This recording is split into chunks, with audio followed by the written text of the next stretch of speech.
What's up, everybody? This is Whisky in the 6. I'm Rob. First off, I actually want to start by congratulating Austin Matthews to being drafted first overall. He is now a member of the Toronto Maple Leafs. The Toronto Maple Leafs desperately needed something like this to happen. They have had some really good things happening in the organization within the last year, but this solidifies the path moving forward, and hopefully this also helps guys like Steven Stamkos decide to sign in Toronto. Anyway, that's all you'll hear about hockey for today from me. Nonino 25-year anniversary. It's a Grappa company, but this is more of a Brandy style. Okay, that's my son shouting, of course, upstairs. So, this bottle was released in 2009. It was the UE process.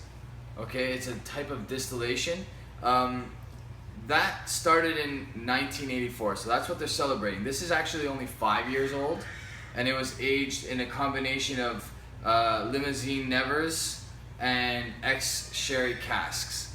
Okay, so that's also something exceptionally different for a brandy, but that was to celebrate the process that they used to make specific types of brandy within the Nonino distillery. The UE process takes the pulp, the skin, the juice of the grapes, and it puts it into the distiller, and this comes out. Okay, usually Grappa is exclusively the what's left after making the wine. So the skins, maybe some of the pulp, but not necessarily any of the juice or any of the full parts of the grape. Okay, Grappa is the leftovers, and it was a process that was created many years ago.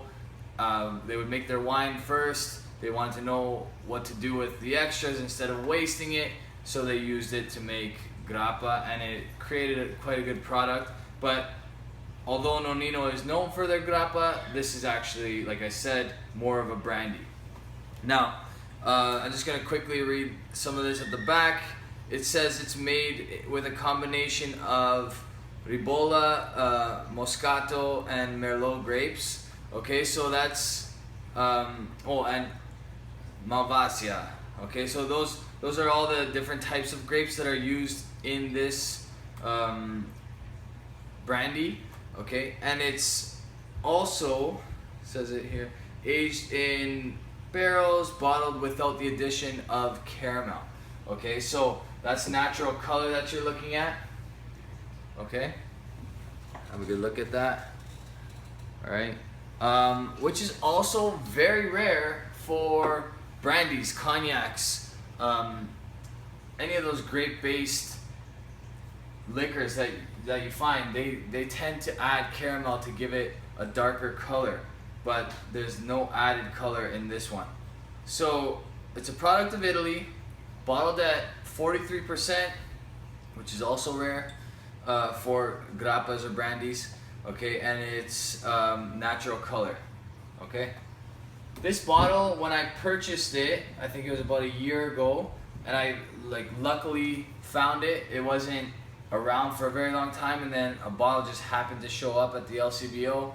It was about $125.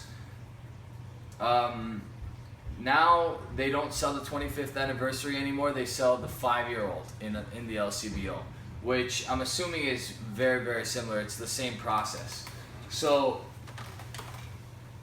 the Nonino website, if you're curious, if you live in a country where you can order from various distilleries right off the website, they sell an 8-year-old, I believe they sell a 15-year-old and a 25-year-old.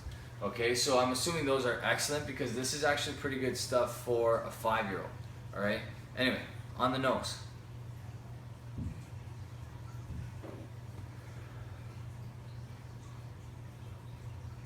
Okay, it's very citrusy, believe it or not. That's probably a testament to the age.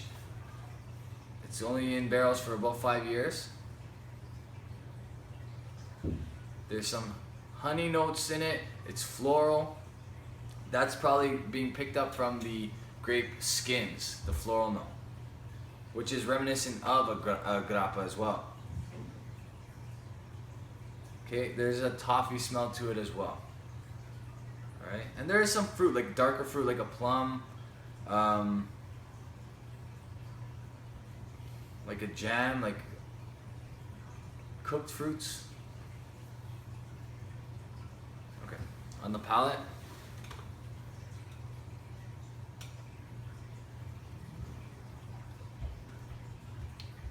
It's sweet, it's smooth, has a very delicate taste.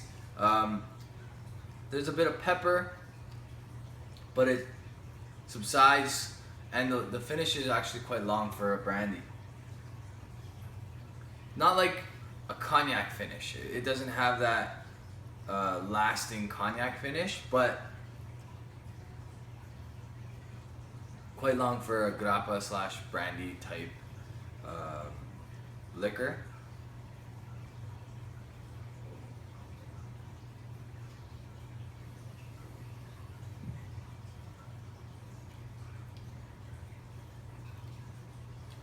Yeah, so lots of plum on the palate as well. The floral notes carry through on the palate. It's quite honeyed, toffied. It's sweet, but not overly sweet. You don't get the notes from a sherry cask that you would in a scotch, which is actually kind of interesting. Like if someone served this to you, unless you read it, it would be very difficult to pick up the ex-sherry cask influence. One more on the palate.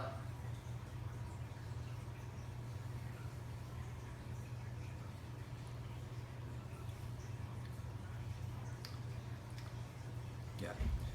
It's like a get hit with quite a bit of honey, and there's maybe a bit of coffee in there as well. Maybe that's what I'm picking up, and that's probably from the oak influence. It's good stuff. I'm gonna give this a solid B+. What brings it down for me is the fact that it's $125. I think it should be a little bit less. I think it should be around $80, maybe even less than that.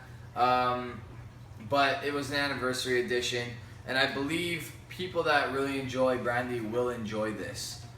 Okay, I'm not sure what it goes for globally, but I'm assuming anywhere around the $100 mark, because as far as like US dollars goes, and like I said, the LCBOs, and it was a year ago, it sold at 125. So B+, good stuff. Congrats again to Austin Matthews. Congrats to the Toronto Maple Leafs and Maple Leaf fans out there. We're all very happy as Maple Leaf fans. There was one more thing I wanted to mention. Oh, I'm heading down to Taste of Toronto tonight. So that should be interesting. That's at Fort York in Toronto. I get to try a few of the local restaurants. They do little sample sizes. I went to it last year. It was awesome. I will be leaving some cards, so if you happen to go to Taste of Toronto tonight and you find a Whiskey in the Six card, that was me. You probably just missed me. All right. Thanks for watching. Thanks to all my subscribers, and cheers, guys.